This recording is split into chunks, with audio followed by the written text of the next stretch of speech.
Today we have one of the top ranked Cinderace players here in Spectator mode in Pokemon Unite. That's going to be EXO Raito right here. And it does look like we are going to have our first 5-stack Spectate for this channel, of course, because just judging by the names, EXO, that's EXO. So ladies and gentlemen, this should be something to see. I'm hoping at least. A 5-stack can go either way, right? If your 5-stack is really, really good, then this is going to be wonderful, you guys. This will be absolutely amazing. A lot of the times in the previous commentaries that we've done on this channel that are through Spectator mode in Pokemon Unite, oftentimes it's pretty evident that the person is probably in a solo queue, duo queue, trio, or just not really communicating at all on Discord or whatever it may be that you use to communicate during Pokemon Unite. And so this is an interesting choice because we do see here that the interesting part of it is having 3 on bottom, but we do just have Lucario up at the top, and it seems that both squads have adopted this strategy, which is interesting again. Definitely nothing wrong with this, especially when both squads end up doing it, but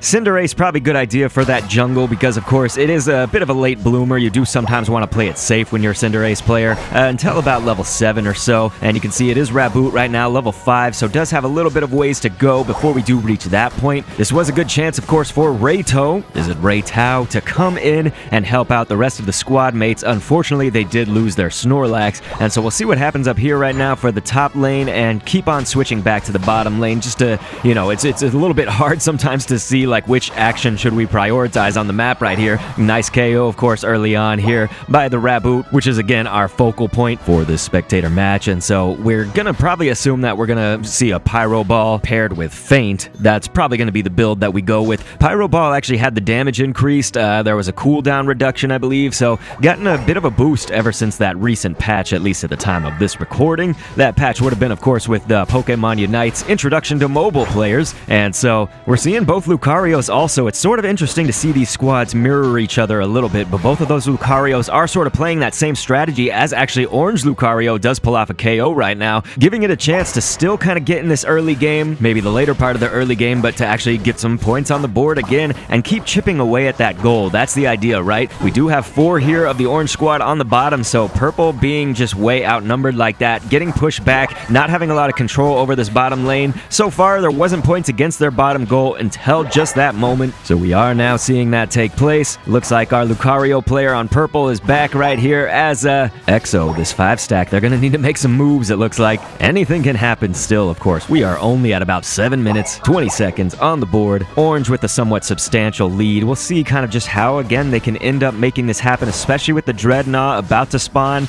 That's where we're really going to see kind of this first push, which squad is going to get it. Purple is now regrouping. It could certainly be anyone's Dread at that point, and so we'll see if they all do sort of put the pressure on. They regrouped, but it looks like Orange really does have the pressure on that Dreadnought immediately, and the left side team actually is going to get it with that steal from Cinderace. Great job, and going to pull off the Blazing Bicycle. Very wonderful moves. Way to take advantage of all that range and the quickness that Cinderace has, you guys. This is how a Cinderace should be played, and so we were wondering, when are we going to see that? And of course, now at level 9 and 10, I guess we should say, after those goals and everything, wonderful push by Purple. That was just kind of the oomph that they needed. Still, behind, but this is good. It sort of is going to position them for a much better game moving forward. And so Lucario doing wonderful. This is EXO Nivorix right here. Wonderful use of Lucario's moveset right there. Of course, being able to teleport back to that bone. Blissey going to come in with the Unite save, but also the rest of the squad is here, so that Orange Lucario is pretty much a goner, would we say? I mean, could escape with that Unite move, so that is one way, of course, to escape these situations. Able to actually really come back from that against an entire squad and pull off 2 KOs, so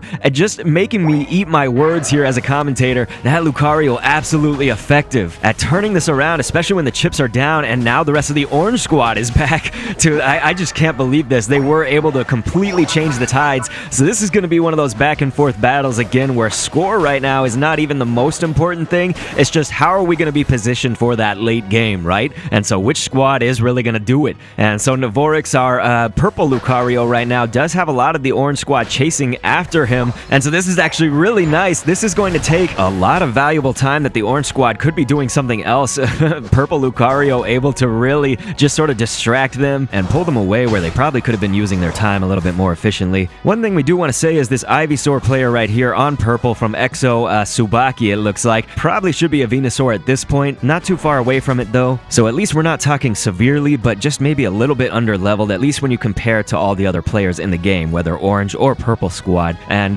there is a Rotom on the map. It looks like Navorix is going to leave that right there. This is okay because it looks like he is going to rush over to the Dreadnought to assist the rest of the squad. Probably did have the chance to stop the Rotom, you know, and that is a decent use of time, but if it's going to get you that Dreadnought by not actually stopping the Rotom, that may be a better priority. It's really just sort of up to the player and up to adapting to what the game is going to need and the match is going to need. Really, purple has this kind of in the bag, so actually hindsight is going to give that, and spectator mode right now as we can see everything happening on the map, but again, hindsight really is going to give us that perspective where you could say, yeah, he probably could have stayed over there and defended against that Rotom, made sure it wouldn't hit that top goal, and it is okay. They are behind though now by a little bit over 100 on points, and of course the goals, map control right here, favoring orange as we are now getting pretty close to that late game. You know, this is middle late, and so they are going to rotate up top after getting that Dreadnought, which was nice to get another Dreadnought, but we have to see if it is going to really give them a major advantage or not. And so clearly a lot going on right here in this moment, in this skirmish between squads, and of course there really are just like two orange, it looks like, and so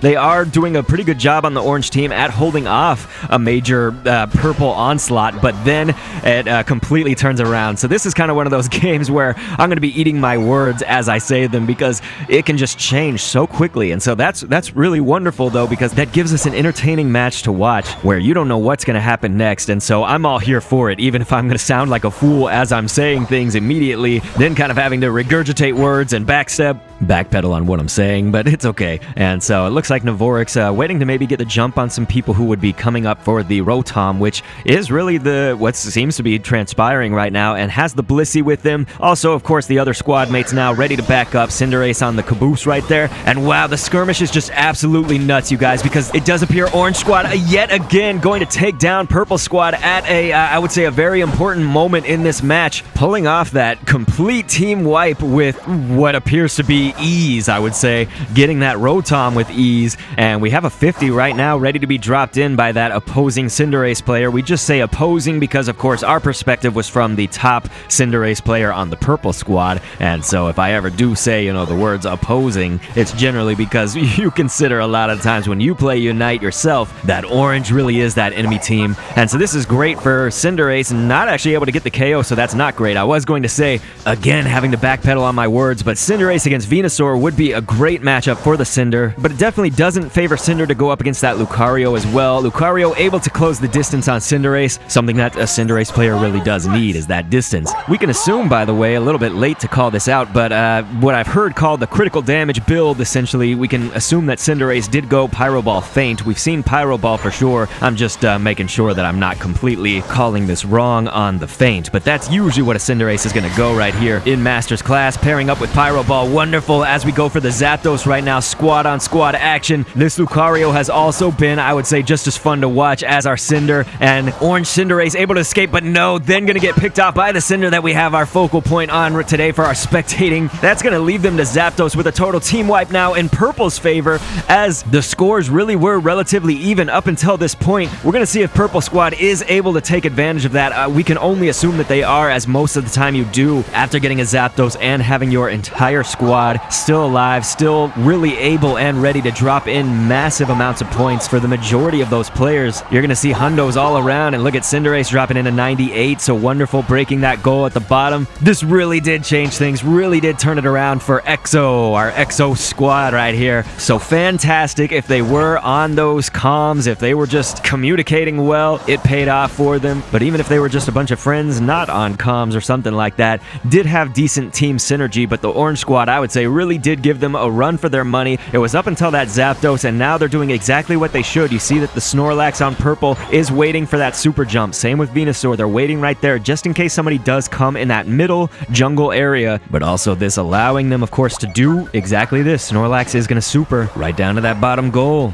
And that's what we saw take place right here, is that most of that orange squad did go all for that bottom goal, and it really didn't pay off, of course. That is kind of a hard pill to swallow. A hard thing to succeed in is trying to, of course, after an entire squad is alive, gotten that Zapdos, it's really just your last-ditch effort. Not going to pay off for orange, though, of course. Many of them getting KO'd as the time is up. My friends, the viewers at home, was that not entertaining for you? Definitely one of those Pokemon Unite battles that had me on my toes from my perspective. If you have annotations on, feel free to click an end screen on screen to see another one. And of course, thanks for viewing.